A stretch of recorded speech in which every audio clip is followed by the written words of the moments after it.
이 말씀으로 말미암아 온전해지는 교회가 되었습니다. 주의 사명을 온전히 감당하고 열매 맺는 그러한 교회가 되기를 꿈꾸고 소망합니다. 주님 우리와 함께하여 주시고 은혜 베풀어 주셔서 우리 모두가 주님 앞에 온전히 서는 날까지 전심전력으로 질주하는 그런 교회가 될 수 있도록 들어 주시옵소서. 특별히 한 명의 회원이 우리 가운데 세워지고자 합니다. 주님, 한 명의 회원이 늘는 것이 교회에 있어서 어떤 의미인지를 깨닫게 하시고, 교회가 이렇게 함께 언약 백성으로 서약을 하고, 입회라는 절차를 통해서 세워져 가는 것이 얼마나 귀한 일인지를 깨닫고, 은혜를 마음에 간직하는 이 시간 되도록 함께하여 주시옵소서. 주어진 말씀을 굳게 붙잡고, 아멘으로 화답하는 또 동일하게 모두가 그리 살기로 작정하는 이 시간이 되도록 함께하여 주시옵소서. 예수님의 이름으로 기도드렸습니다. 우리 함께 보실 말씀은 에베소서 2장 19절부터 22절까지 말씀입니다. 에베소서 2장 19절부터 22절까지 말씀입니다.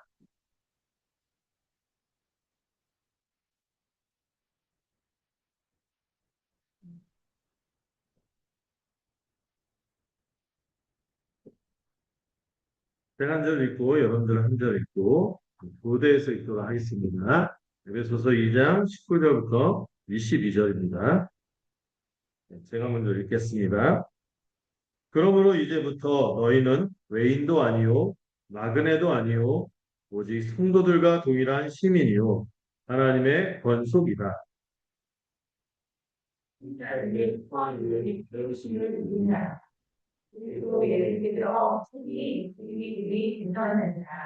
그의 안에서 건물마다 서로 연결하여 주 안에서 성전이 되어 가고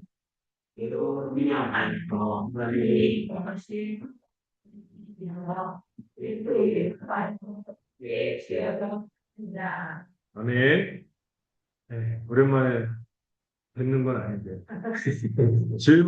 주일마다만 뵙다가 또 우리가 중간중간에 또 교제도 하고 하지만 특별히 이 금요일 보통 세상 사람들은 불금이라면서 무엇을 불태우는지 모르겠는데 그렇게 살아가는 가운데 우리 주님의 따뜻한 은혜를 기대하며 이 자리에 오신 여러분들 보니까 너무나 감사하고 또 좋은 마음이 듭니다. 오늘 제목은 나그네에서 시민으로 영광스러운 지성소로의 초대라는 제목으로 말씀을 나누고자 하는데요. 이 정의원 입회를 앞두고 이 기도회를 우리가 할 텐데 오늘은 좀 기도회가 초점 있게 우리 교회 7주년 된 우리 교회로서 성도로서 어떻게 살아갈지 또 이 정의원에 임하는 우리 지체가 있는데 또 이미 정의원 된 분들 앞으로 또 회원이 된 분들이 어떤 마음으로 살아갈지 그것을 좀 나누는 시간을 갖고자 합니다. 오늘 이 자리에 오신 여러분에게 한 가지를 먼저 말씀드리고 싶은데 여러분 이 정의원 입회 이 과정은 단순히 어떤 이름을 하나 명단에 올리는 날이 아닌 거죠. 목회자가 된 이후에도 제가 솔직히 말씀드리자면 제가 목회자가 된 후에도 한동안 저는 교회 멤버십, 회원제도 이게 어떤 의미인지 사실 몰랐어요. 제가 뭐 교회 전통이 오래된 교회 있었잖아요. 그런 게 있었는데도 이 등록교인 제도라고 표현하는데 그 등록교인이란 말은 좀 정확하지 않고 회원제, 정회원제 이게 원래 헌법에도 있고 교회가 그동안 해왔던 거거든요. 근데 그 의미를 잘 몰랐어요. 저도. 어떤 의미인지 몰랐고 솔직히 또 말씀드리면 굳이 그게 필요할까? 그냥 좋은 사람들에게 모여서 하나님 믿고 서로 돌보고 그렇게 살면 되지 뭐. 이렇게만 생각했죠. 예수님만 믿으면 되지 왜 교회 정회원 제도라는 이런 복잡한 절차가 필요할까? 이런 생각이 들었고요. 옛날에 2014년도인가요? 이 개념을 처음 접했거든요. 12년 전에. 2014년에 이제 DLF라는 포럼을 냈었는데, 거기서 이 제도에 대해서 얘기를 나눴을 때, 이게 교회에서 계속 해왔던 거고, 최근에 이게 흐름이 끊겼다는 것을 알게 됐고, 그렇게 됐죠. 그런데 잘 몰랐어요, 그 전까지. 있다는 얘기를 들어도 이렇게 중요한지 몰랐죠. 근데 목회를 하면 할수록 깨닫는 게 있어요. 이걸 깨달았는데, 소속감이 없는 성도이죠. 소속감이 없는 성도. 공식적인 소속감이 없는 성도는 폭풍이 몰아닥치면은 뭐가 없어요? 기댈 데가 없는. 붙잡을 닻이 없는. 폭풍이 일면 어떡하죠? 막 휩쓸려 가는 거예요. 그 흐름. 굳게 은혜의 닻에 굳게 닻을 열어서 흔들리지 않을 수 있어야 되는데 이런 게 공식적인 소속감이 없으니까 그게 없는 거예요. 위기의 순간이 닥쳐오거든요. 믿음의 위기, 개인적인 환경의 위기, 위기는 여러 가지 상황에서 또 나라적인 환경, 나라의 환경이 안 좋아지거나 어떤 상황이든 위기가 찾아오는데 그런 순간에 나를 지켜줄 지체가 없는, 형제가 없는, 자매가 없는, 정작 도움이 필요할 때 같이 기도해달라고, 같이 함께 이 문제를 같이 고민하고 끌어나가고 호소할 것이 없는, 찾아갈 데가 없는, 그 찾아갈 곳을 잃어버렸다는 것이 소속감 없이 신앙생활. 음. 그렇다면 성경은 이 예식에 대해서 무엇이라고 말할까요? 에베소서 2장 19절 아까 읽었죠. 에베소서 2장 19절을 볼까요? 자, 에베소서 2장 19절을 보면요. 그러므로 이제부터 너희는 외인도 아니요, 나그네도 아니요, 오직 성도들과 동일한 시민이요, 하나님의 권속이라. 아주 여러분 교회론도 배우고 후대 기초에서도 나오고 아주 중요한 구절입니다. 외인도 아니래. 외인 하면은 약간 여러분들 옛날 분들 이현세 외인 공포의 외인. 외인이 뭐죠? 속하지 않은 사람, 외부 사람. 상관없는. 이제 우리는 그런 외인도 아니요, 특별히 나그네가 아니라고 말하고 있어요. 오늘날 그 이상한 성도의 호칭이 있죠? 가나안 성. 안 나가를 거꾸로 해서 가나안이라서 교회에 속하지 않은 성도가 있다고 하는데, 그냥 나그네처럼 교회를 쇼핑하듯이 이렇게 다니면서 이렇게 하고 소속되지 않았는데 이렇게 있는 거죠.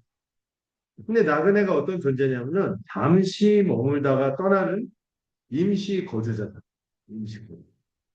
외인은 또 어떻습니까? 완전히 낯선 사람, 이방, 상관없는 거죠. 그런데 바울은 에베소 성도들에게 선언하는 거예요. 너희는 더 이상 그런 존재가 믿습니까?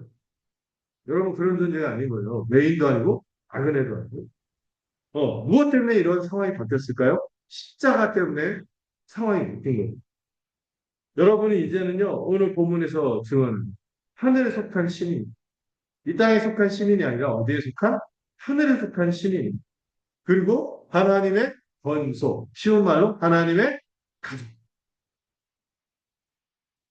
그래서 오늘 우리가 함께 물어야 할 질문이 이것인데요. 이 영광스러운 신분이 우리가 우리 교회 성경적 교회를 꿈꾼다 하면서 제일 먼저 내세우는 제도가 정회원 제도인데요. 이 정회원 등록을 하는 지역교회에서 정회원으로 입회하고 등록하는 것과 이 영광스러운 신분이 어떤 관계가 있을까? 이걸 좀 생각해 보고자 하는 정회원이 되는 것을요. 어떤 교회들마다 정회원에 들어오셔야죠 하면은 아, 망설이는 분들이 있어요. 그 마음속 깊은 곳에는 무엇이 있을지 이렇게 들여다보면은 솔직하게 한번 들여다보는 거죠. 그 약간 현대 사회의 흐름이 우리의 마음속에 있는 거예요. 현대 사회는 이렇게 가르치는 거죠. 사랑이란 나를 있는 그대로 수용해 주는. 진정한 사랑은 뭐 하지 않는다? 판단하지 않는다. 조건을 달지 않는다. 그리고 마지막 이게 중요한데 나를 불편하게 만들지 않는다. 날 판단하지도 말고 조건을 달지도 말고 불편하게도 하지 마세요. 이 현대 흐름이 그 흐름 안에서 이렇게 사랑은 그렇게 하는 거지. 이게 몸에 배어 있는 거죠. 그래서 우리는 교회에도 그런 사랑을 기대합니다. 내가 출석을 하든 안 하든 참여를 하든 참여하지 않든 나를 그냥 나 하고 싶은 대로 하더라도 그냥 받아주는 따뜻한 공동체 이걸 원하죠. 이것이 많은 현대인들이 꿈꾸는 교회의 모습이기도 해요. 그래서 여러분들 그 교회 중에 그 열린 예배 뭐 이런 교회가 있었죠. 열린 예배, 예배를 열었다. 예배는 신자들의 예배인데 열린 예배. 불신자들이 찾아오도록 하기 위해서 불신자들이 들어올 때 좀 방해가 될 만하고 좀 약간 안 맞는 것들 다 없애버립니다. 그래서 막 뭐 설교도 10분 이내 이렇게 하고 뭐 이게 시커 서비스라 해서 부도자를 위한 이런 얘기도 나오고 부도자를 위한 교회 이런 개념도 나오죠. 근데 이런 흐름과 우리 성경적 교회를 꿈꾸는 우리 BLF라고 하시죠. 우리 모임에 또 속한 교회들은 이 정의원 제도를 하는데요. 이거는 그런 흐름과 정반대의 모습. 그런 폭력을 정면으로 깨뜨리죠. 왜냐하면요. 믿음의 선배들이 이렇게 경고했거든요. 어떻게 경고했냐면은 이런 말을 했어요. 사랑을 우상화. 사랑을 우상화. 우리는 사랑을 우상화하여 사랑이 단지 우리를 섬기기만 하는 것일 뿐 심판이나 조건 또는 무언가를 구속하는 것과는 전혀 상관없다고 자기 나름대로 정의합니다. 심판이라기보다는 판단이죠. 분별. 내가 그 분별의 대상이 되고 또 어떻게 같이 함께 살아가기 위해서 의무를 행해야 되잖아요. 이 조건이 필요한 거죠. 그리고 매여서 함께 다른 사람과 교회 생활을 할 수 있는 뭐라 했어요? 우리와 눈치. 서로 구속되다 보니까 서로 눈치 있고 서로 맞춰가면서 살기 위해서 구속되는 거예요. 불편함을 감수하는 거예요. 이거를 제가 엄명서 목사님 때 배운 표현인데 거룩한 불. 교회로 속한 거. 그걸 안고 살아가는 거거든요. 근데 이거를 전혀 상관없다고 자기 마음대로 정의하는 거예요. 성경에서 사랑은 그렇게 얘기하지 않거든요. 근데 이거는 세상에서 말하는 한번 꽂혀갖고 뭐 케미컬, 화학적인 반응이 일어나고 감정대로 하고 헤어지는 로맨스의 의사. 이런 로맨스의 사랑이지. 성경에서 말하는 사랑은 어떤 사랑입니까? 있는 모습 그대로 고치는. 가족이니까 부대끼면서 같이 함께 뒹굴고 살아가는. 이게 언약의 사랑 아니겠어요? 근데 우리는 자꾸 이 로맨스의 우상, 사랑이라는 이상한 세상적인 사랑이라는 개념의 우상을 갖고 살아가는 거예요. 이 우상은요 매력적이죠. 굉장히 매력적이에요. 여기 써놨지만 판단하지 않고 요구하지 않는다. 불편하게 만들지 않는 사랑. 이거 거부할 사람이 어디 있겠어? 날 판단하지도 않아. 나를 이렇게 저렇게 옳다, 그러다, 그건 잘못됐지. 이렇게 생각하지 않는 그냥 내가 이상한 짓을 해도 그냥 받아들여. 그리고 또 하나는 어떤 요구도 안 해. 불편하기도 안 해. 근데 이런 우상화된 사랑은 결국 뭐를 만드느냐 하면은 나를 중심으로 돌아가는 우주를 만든다. 온 세상이 누구를 중심으로? 자기를 중심으로 돌아간다. 이거를 좀 살아보신 분들은 알죠. 유아기적인 사고방식. 성상천하 유아 없죠. 나만 있어, 세상에. 다른 거 필요 없어. 이렇게 살아가는 우주를 만들어냈는데 모든 관계에서 내가 편한 것만, 내게 이익이 되는 것만, 내 감정을 건드리지 않는 것만 추구하게 됩니다. 이거는 어린아이죠. 어린아이보다도 못한 유아기의 사고방식. 이 사랑의 우상이요. 이 한 몸으로 한 지역에서 같이 삶의 터전을 이루면서 삶의 장을 이루면서 함께 살아가는 이 지역교회 이런 사랑의 우상이 침투하면 어떻게 됩니까? 어떤 현상이 생기냐면은 헌신 공포증이 생겨나요. 헌신 공포. 일단 다녀보고 좋으면은 관여하고 불편하면 언제든지 한 달이 빼고 떠나면 되지 이렇게 생각하는 거예요. 여기는 어떤 판단도 없고요, 어떤 책임도 없고 어떤 깊은 관여도 원하지 않는 것이죠. 신앙생활은 사실 주님 가르쳐 지키게 하는 거지. 교회에서 세례를 받고 교회에 속하면 가르쳐 지킴을 받도록 지도도 필요하고 관여도 받아야 되는데 이걸 원하지 않는 거예요. 그냥 내 마음대로 살겠어요. 이렇게 하는 거예요. 물론 이 마음을 어느 정도 우리는 이해할 수 있어요. 충분히 이해할 수 있어요. 왜냐하면은 우리 이 타락한 세상에서 뭘 경험했냐면은 권위가 남용되는 것을 경험했잖아요. 권위가 남용되는 것을 너무 많이 경험했어요. 어렸을 때 가정에서는요, 엮이는 가정, 아버지나 어머니나 한쪽이 제 역할을 하지 못하고, 타인적으로, 가정으로 해서, 거기서 있는 사람들은 하나님 아버지 하는 게 궁금한 아버지. 또 어머니한테 결핍이니까.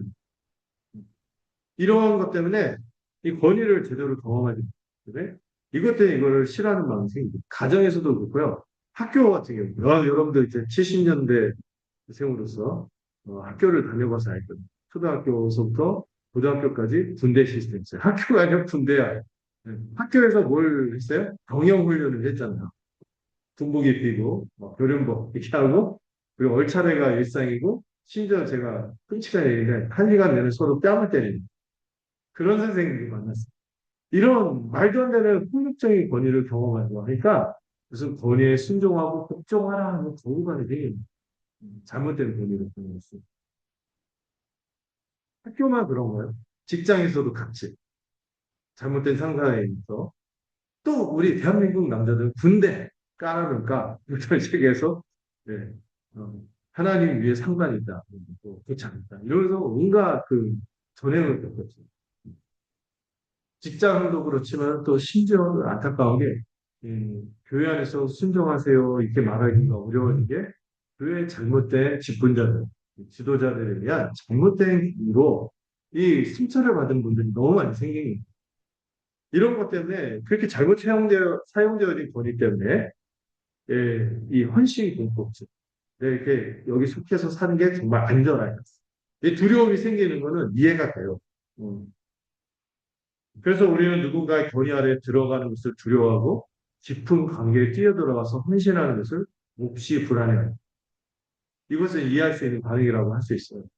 그러나 우리가 그 상처 때문에 모든 권위와 헌신을 거부하게 된다면 결국 그 자리에 누가 들어설까요? 누가 들어서요? 내가 들어서는 내가 원하는 대로 움직여주는 신, 잘못된 신. 내가 설계한 신, 이상한 지니와 같은 래퍼의 내가 필요할 때 불러서 내가 원하는 거 하는 신이거나 그 사실 그것도 들여다보면 누구예요?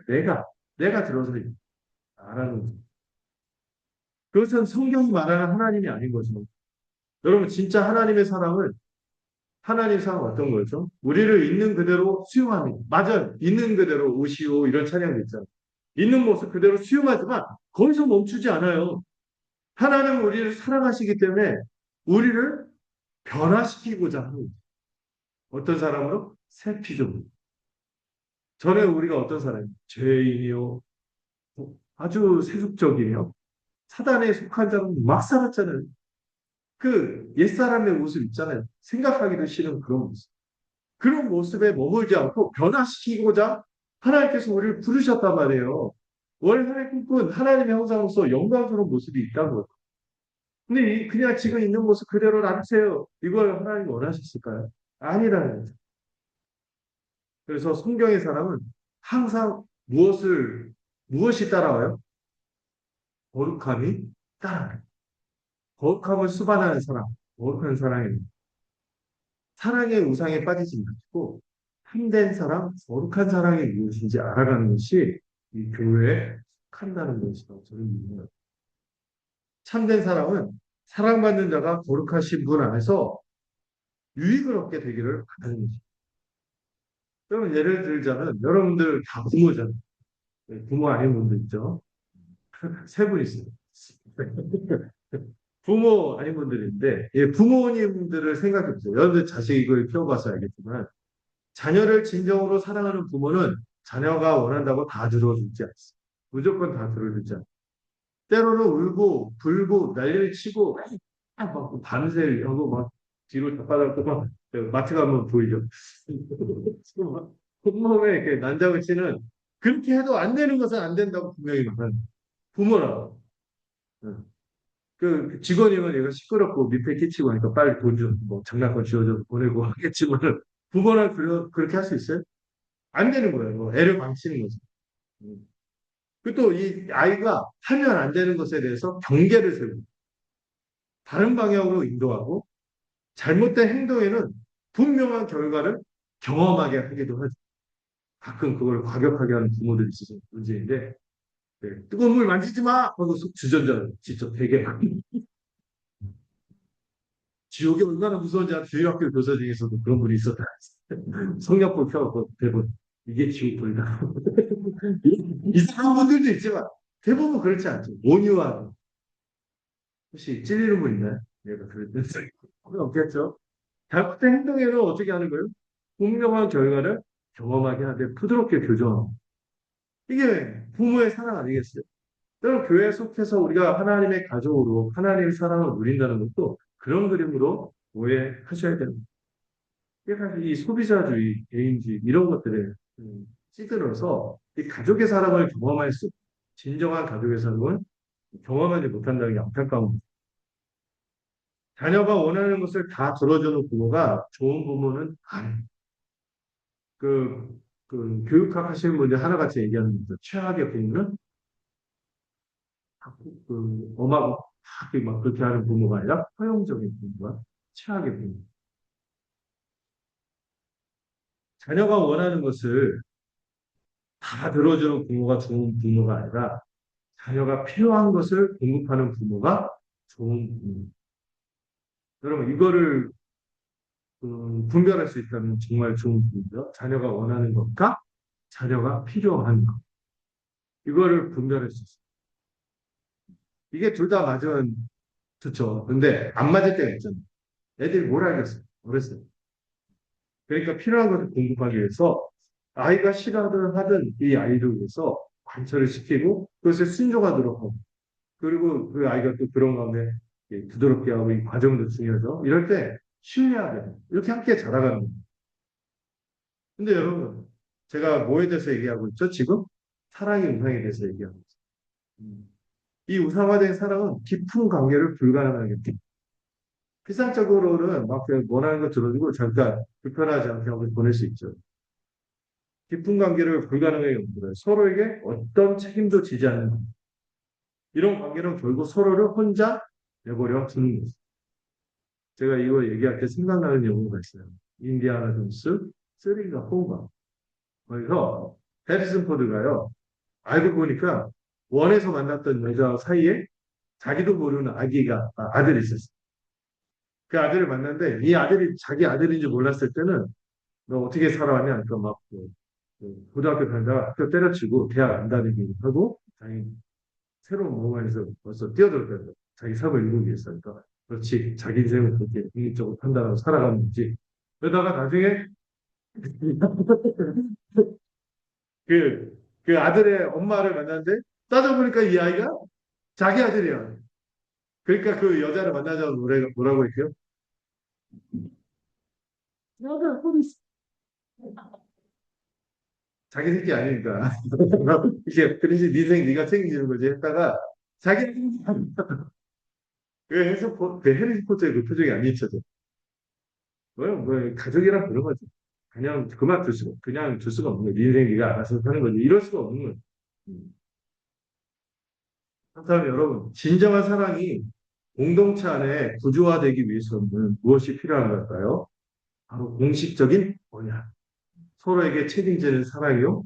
거룩한 간섭 또는 거룩한 불편함이라고 할 수 있겠어요. 이게 바로 정의원 제도랍니다.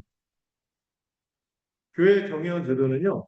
나는 당신의 삶에 책임지는 관계로 들어가겠습니다. 이렇게 다짐하고 들어가는 하나님의 공식 선언입니다. 무슨 말인지 아시겠죠? 그래서 판단하지 않는 척, 모든 것을 수용하는 척 하는 것이 아니라 서로를 진정으로 사랑하기 때문에 서로의 삶에 깊이 개입하기로 결단하는 것이 이 정의원제도의 취지라고 할 수 있습니다. 여러분 생각해 볼까요? 예수 그리스도께서 나를 사랑하실 때 나를 그냥 두지 않으셨습니다. 그분은 나를 위해 십자가에서 죽으심으로 나를 변화시켜서 하나님의 가족으로 삼아주시는 엄청난 불편함을 감수하시고 엄청난 계획과 간섭을 하신 것이죠. 웬 오지랖 이렇게 말할 수 없죠. 누가 그렇게 말할 수 있겠어요. 그 사랑이 이제 우리를 통해 흘러 넘쳐야 하는 다른 지체들에게. 그렇다면 여러분 우리가 이렇게 사랑의 우상에 빠져서 사랑을 오해한다면 모두 오해하게 될까요? 교회도 오해하게 됩니다. 단지 어떤 동호회 수준으로 생각할 수 있게. 그러다가 하나님이 설계하신 하나님이 우리에게 꿈꿨던 내 교회를 세우겠다. 이번 플랜카드. 이 반석의 교회를 세우겠다. 주님의 열망이죠. 또 하나님의 열망이에요. 이 수단이 아니에요, 교회는. 하나님이 세우시고자 그렇게 꿈꾼 그 교회, 그 설계하신 교회가 어떤 것인지, 자, 에베소서 본문을 통하여 살피려고 하는데, 에베소서가요, 이 하나님이 꿈꾸고 설계한 교회를 건축 용어로 설명해요. 건축 용어. 그 건축 용어로 설명하는 내용을 이 10절에서 22절을 통해서 알 수 있습니다. 같이 읽어볼까요? 20절에서 22절 같이 읽겠습니다. 시작. 너희는 사도들과 선지자들의 터 위에 세우심을 입은 자라. 그리스도 예수께서 친히 모퉁이 돌이 되셨느니라. 그의 안에서 건물마다 서로 연결하여 주 안에서 성전이 되어가고 너희도 성령 안에서 하나님이 거하실 처소가 되기 위하여 그리스도 예수 안에서 함께 지어져 가느니라. 아멘. 자, 건축은 건축인데 무엇으로 지어져 가는? 성전으로 지어져. 혼자 지어져 가는? 아니, 함께 지어져 가는 성전입니다. 바울은 교회를 설명하기 위해서 이렇게 건축 용어를 썼는데 이 비유를 주의 깊게 살펴보면 놀라운 사실들이 좀 보일 거예요. 여러분, 건물의 기초는 뭡니까? 여기 나온 거 보니까 20절. 사도와 선지자들의 터. 사도와 선지자들 누구죠? 열두 사도. 열두 사도가 못 썼어요. 신약성경. 또 선지자들은 그 사도의 그 신약성경 쓴 사람들도 선지자들이고 또 구약의 모든 저자들도 성경적 용법에서 뭡니까? 선지자에 속한. 결국에 뭐예요? 본문의 기초는 하나님의 말씀이 성경입니다. 이거는 절대적인 권위로 우리가 믿고 가는 거죠. 이 사도적인 복음의 말씀이 사도와 선지자들의 터이며, 그런데 이 모퉁이 돌이 뭐예요? 그 터에서도 모퉁이 돌. 딱 중심이 되는 것. 그게 바로 그리스도 예수 자신입니다. 지금 머리에 건축 그림이 그려져 있네. 터를 있는 그 터의 가장 핵심적인 돌로 누가 딱 있어요? 예수 그리스도가 있어요. 고대 건물에서 이 모퉁이 돌은 전체 건물의 방향을 결정하는 핵심 주춧돌, 머릿돌, 기초석이 됩니다. 여러분들 그 건물 보면 어디에 보면 주초석이 딱 있잖아요. 여기서부터 뭐가 측량의 기준이 돼서 이 건물이 어떻게 세워질지 기초가 됩니다. 그 건물의 방향을 결정하는 신분. 이 건물이 어떤 건물로 세워질지, 어떤 방향으로, 어떤 규모로, 어떤 내용으로 채워질지를 다 결정하는 돌이 모퉁이 돌. 그리스도가 모퉁이 돌이라는 말은 뭐예요? 결국에 교회의 모든 방향, 교회의 모든 형태, 교회의 모든 목적이 누구에 결정된다? 머리이신 그리스도. 그리스도에 의해 결정된다는 뜻이죠. 자, 그리고 21절에 핵심 동사를 볼까요? 뭐가 나오죠? 아, 동사. 연결하여. 연결. 자, 여러분, 서로 연결. 이 단어는요, 간절히, 여러분, 사람이 흐물흐물 그 여체동물처럼 하지 않고 딱그 골격을 이루면서 움직이는 게 뭐가 있어서? 사이사이에 관절이 있잖아요. 마디가 있는 거죠. 이 관절이 연결되듯이 각 부분이 정확하게 제자리 잡아 결합된다는 의미입니다. 연결돼요. 건물이 완성되려면요, 돌 하나하나가 따로 노는 것이 아니라 어떻게 연결돼야 돼요? 마디를 통한. 이 마디가 관절이죠. 그래서 마디를 직분자라고 말하기도 해요. 어쨌든 이 마디를 통하여 정확하게 제자리를 잡아 결합하는 거예요. 홀로 굴러다닌 돌이 성전이 될 수 있을까요? 아니죠. 제자리에서 다른 돌들과 연결되는 거야. 이렇게 비로소 성전의 일부가 될 수 있는 것입니다. 그리고 여러분 또 함께 살펴볼 표현이 함께 지어져 가느리라. 이 표현도 주목해 보셔야 되는데요. 여러분, 지어져 간다는 말이 능동이에요, 수동이에요? 여러분들 한국 문법을 잘 배우시는지. 지어져 간다라는 건 내가 짓는다 하면은 능동인데 지어져 간다는 것은 누구에 의해서 지어져 간다. 수동형이죠. 그러니까 여러분, 성전을 세워주고 교회를 세우는 거는요, 누가 세우는 거예요? 우리가 교회를 세우는 면도 있겠죠. 믿음으로 애쓰고 하는 거지만은 정말 세우시는 분은 누구예요? 건축자? 하나님께서 성령 안에서. 누가 주어라고요? 하나님께서. 교회는 누가 세운다고요? 하나님이 세우는 거예요. 가끔 가다가 교회 뭐 마음에 안 드는 일이 생기고 막 이렇게 막 밖에서 뭐 어떤 위기가 생기면은 함부로 말하는 분들이 이러다 교회가 망한다. 2000년간 그런 말 하신 분들 다 돌아가셨고 뭐가 남아있죠? 교회가 교회가 언제나 딱 서 있어요. 교회가 위기다, 교회가 망한다 이런데 교회는 늘 서 있어요. 지역교회마다 좀 그럴 때가 좀 언제나 교회는 서 있고 그리고 지역교회도 복음 안에 있다면 언제나 서 있게 된 것입니다. 저희 이거 생활은 우리 교회 규모 상관없어요. 상관있을 수도 있어요. 약간 인간적인. 그러나 교회명이 되는 교회명은 크게 지어져. 그러면 되는 거예요. 누가 지으신다고요? 하나님이 지으신. 가끔 제가 그런 생각에는 제가 부교육자나 생각하면 담임이 지금 책임을 져야 되지만 마음 한편 어떤 의미는 제가 부교육자 같이 생각하고 사역을 해요. 왜냐하면 내 교회라고 생각하면 돼요. 담임이라고 해갖고 자기 교회로 생각하시는 분들이 있어요. 그러면 안 되는 거예요. 저는 언제나 주님에게 자리를 받고 있고, 주님이 제게 있고 전 부교육자고 열심히 여러분들 위해서 이렇게 하는 그런 마인드가 있어요. 어떤 분이 원로 이렇게 하고 이렇게 해서 후임이 하는데 내 교회라고 해서 또 뒤에 싸우고 괴롭히고 이런 거 볼 때 교회가 자기가 세웠다고 생각했어요. 아니거든요. 성도들도 성단계가 있죠. 교회를 남의 교회라고 생각하고 있고 뭐 불이 켜져 있어도 관계도 없어. 애들이 뭐 이렇게 관심이 있어. 근데 그 다음에 단계는 내 교회라고 생각하는데 이런 분들이 더 위험. 제가 말했죠. 교회 안에 고인.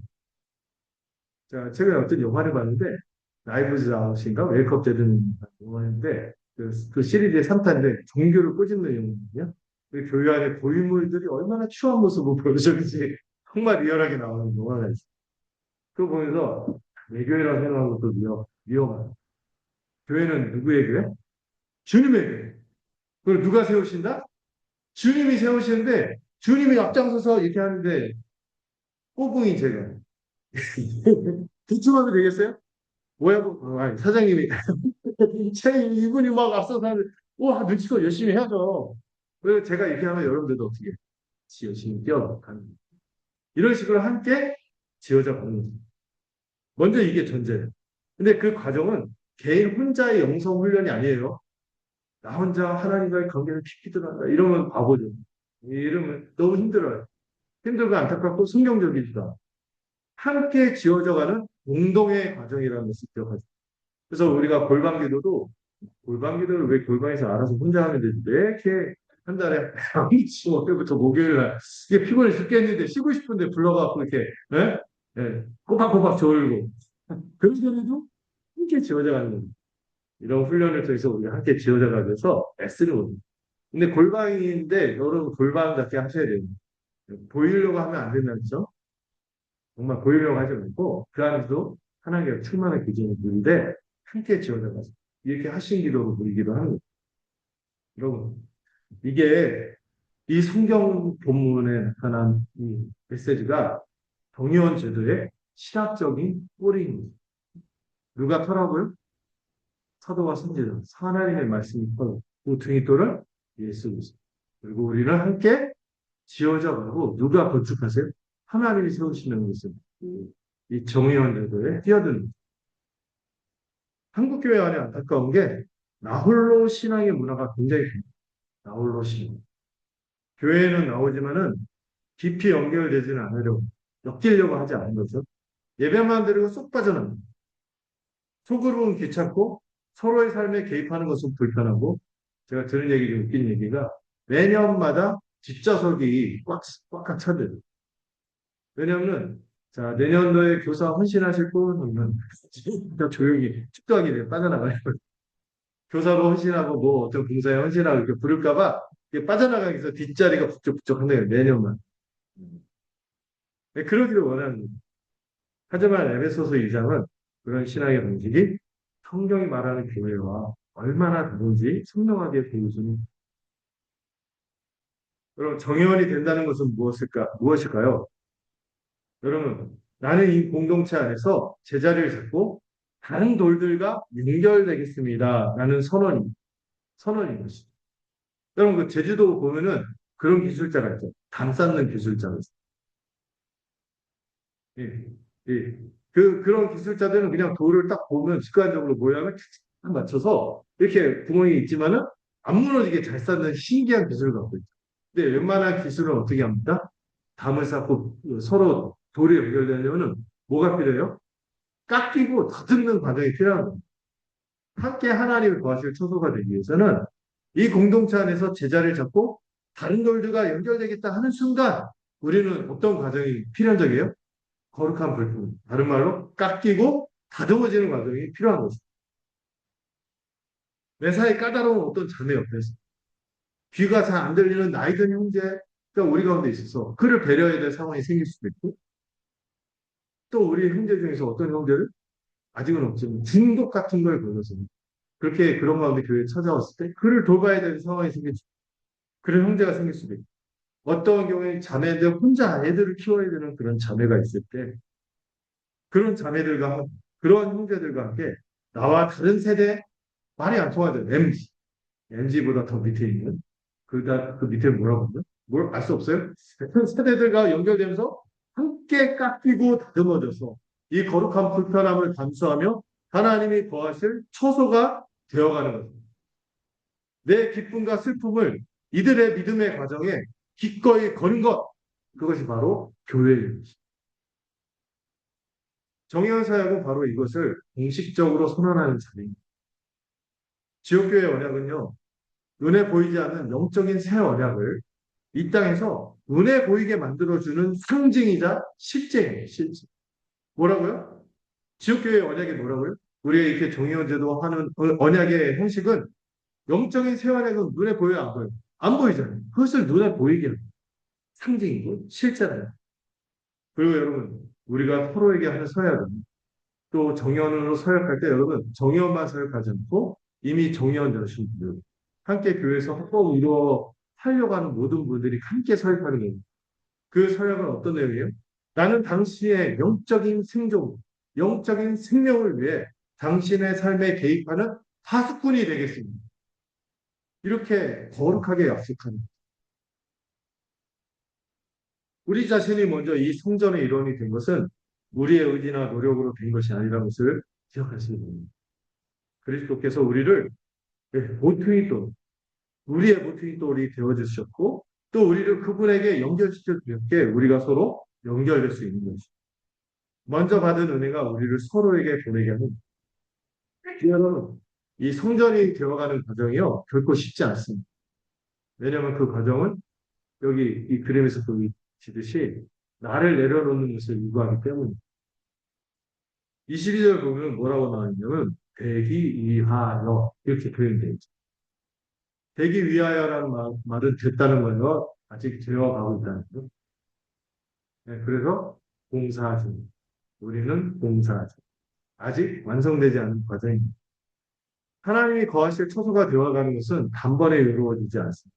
그 과정에서 우리는 자아의 고집을 내려놓기도 하고 서로에게 맞춰가는 것입니다. 그런데 성경은요, 그 내려놓음이, 제가 내려놓으면 워낙 비싸요. 이럴 때 내려놓으면 필요해요. 내려놓음이 잃는 것이 아니라 얻는 것이라고 말하는 거예요. 자, 여러분, 이 표현을 기억하세요. 복종이 진정한 자유로움입니다. 자아의 폭정에서 그렇습니다. 여러분, 빌립보서 2장 제가 전에 한번 나눈 적이 있었는데 예수님이요 어떤 모범을 보이셨죠? 하나님의 본체이신 그분이요 자기를 쳐서 복종시키고 낮아질 이 비천한 사람의 형성을 올 뿐만 아니라 십자가에서 죽기까지 복종하셨잖아요. 낮추셨어요. 이 복종이라는 말을 들을 때 대부분 현대인들은 복종은 자유의 반대말로 여겨지죠. 내 의지를 꺾고 남에게 맞춰주는 게 나를 잃어버리는 거예요. 뭐 주부들이 많이 우울증걸리면서 하루 우울증, 애를 위해서 자기를 희생하고 갈아놓다 보니까 나는 없어지는 것에서 슬퍼한다는 우울증이 빠진다는. 그러나 여러분, 관점을 바꾸면은 그게 얼마나 귀한 일입니까? 얼마나 가치로운 것입니까? 눈이 떠집니다. 다르게 볼 수 있는 것. 성경이 말하는 진정한 복종은 이런 것이 마치 그리스도가 우리의 유익과 하나님의 영광을 위해 자신을 포기하신 것처럼 교회의 유익과 그리스도의 영광을 위해 우리의 존재 전체를 이 공동체에 맡기는 것. 그리고 참된 자유는 내 마음대로 사는 자기 방종이 아니라 자신의 삶을 성령이 주신 하나님의 뜻에 기꺼이 맡기는 것이죠. 이것이 역설인데요. 근데 여러분, 복음이 늘 역설로 작동되는 것 같아요. 잃으면 얻고, 죽으면 살고, 낮아지면 높아지고, 내려놓으면 많이 안게 되고, 많이 안겨지게 되고, 그리고 자신을 내어주면 내어줄수록 자유로워집니다. 이 복음의 역설입니다. 여러분 생각해 보시면요. 오늘날 우리 현대인들이 얼마나 무거운 짐을 지고 살아가는지를 좀만 생각하면 이런 말들이 늘 머릿속에 맴돌죠. 내 인생의 주인은 나. 내 운명을 내가 결정한다. 나는 틀릴 리가 없어. 이렇게 생각하면서 살다 보니까 이 자유의 왕자가 온갖 자기의 삶을 좀먹고 짓누르는 거예요. 얼마나 무겁습니까? 스스로 자기의 신이 되어서 모든 것을 통제하려고 할 때 그 무게에 짓눌리다 보면요. 아침마다 일어나는 것이 두려워집니다. 옛날에 고대 전제 막 이렇게 뭐 노예가 있고 이런 시대보다 현대인들이 얼마나 더 그렇게 매일이 한 게 없잖아요. 어떻게 보면 자유로운 것 같은데 왜 이렇게 우울증이 많지? 왜 이렇게 힘들어하고 공황장애부터 해서 왜 이렇게 막 그러죠? 무한정 주어진 자유와 가운데서 포적되다가 자아라는 무게를 견디는 내가 모든 것을 전능하지도 존재하지도 않은 존재. 그렇게 완벽하지 않은 존재. 모든 것을 다 결정하고 통제하려고 하는 감당할 수가 없는 거예요. 근데 여러분 빌립보서 2장을 기억하시면 바울이 제시한 성육신의 표현을 보시면 하나님이신 그리스도께서 어떻게 하십니까? 자신을 비우셨습니다. 종의 형태를 취하셨습니다. 사람의 모양으로 오셨고 십자가에서 죽기까지 복종하셨는데 그럼 말한 거 아니에요? 요즘 이런 표현이 있다면서요. 이생마. 이번 생에 틀렸다. 그런 거 아니에요? 근데 그 결과가 무엇입니까? 하나님이 그를 지극히 높이셨습니다. 모든 이름 위에 뛰어난 이름을 주셨습니다. 낮아짐이 높아짐이었어요. 복종이 영광이었던 거예요. 이것이 하나님 나라의 역설입니다. 그것을 경험하는 장이 어디라고요? 교회입니다. 정의원으로서 교회 공동체에 복종한다는 것도 이와 같은 것입니다. 내 편의대로 신앙생활 하려는 자아를 내려놓으면 비로소 혼자서는 결코 누릴 수 없는 풍성한 어마어마한 공동체의 은혜를 받게 되는 것입니다. 예배를 통해서 늘 감격하고 성찬을 통해서 그 신이 임재하시는 주님의 임재와 이 교회로 한 몸을 이루는 풍성함을 실제로 온몸 오감으로 경험하는 깊이 있게 경험합니다. 사도적 가르침으로 우리의 삶이 점점 괜찮아지고 형성되고 거룩하게 형성되겠죠. 고난의 때 여러분 혼자 있지 않죠. 날 위해 기도해주고 날 위해 어떤 문제 있으면 뭐 울면서 달려와서 손잡아도 부둥켜 안아주는 이 공동체의 품위 또 내가 무엇을 어떻게 해야 될지 모를 때 함께 결정하는 교회의 동향입니다. 또 교회가 어떤 꿈을 꾸면서 나가야 될지 함께 논의하고 하면서 함께 만들어주고 이것을 개인 혼자서 소비하는 소비주의 신앙으로는 절대 경험할 수 없는 것입니다. 이런 상호 복종과 헌신은 이 문서화된 교회 언약, 즉 정의원 서약서를 통해서 가장 잘 표현되고 새롭게 되새겨지게 됩니다. 여기 있는 분들은 다 정의원 서역사, 준의원 서역사 내용은 똑같아요. 이 비밀을 몰랐나요? 내용은 똑같아요.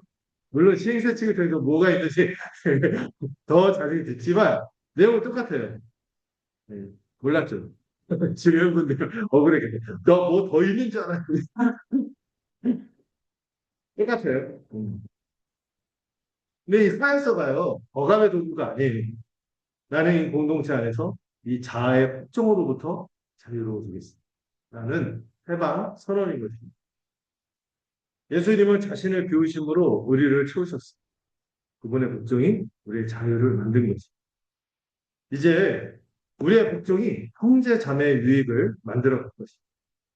이것이 그리스도의 몸이 작동하는 방식인 것입니다. 거룩한 복종이 곧 뭐라고요?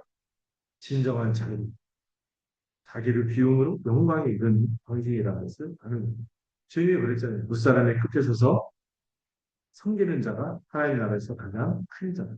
주님이 그런 모습을 먼저 보여줍니다. 누가 주님보다 큰 하나님 나라에서 우리 그분을 닮은 방식으로 봅니다. 마무리를 지을게요. 오늘 이 자리에 앉아 계신 모든 분들에게 마지막으로 이걸 말씀드리고 싶은데 오늘 우리가 함께 이제 정의원 입회를 앞두고 기도를 할 거예요.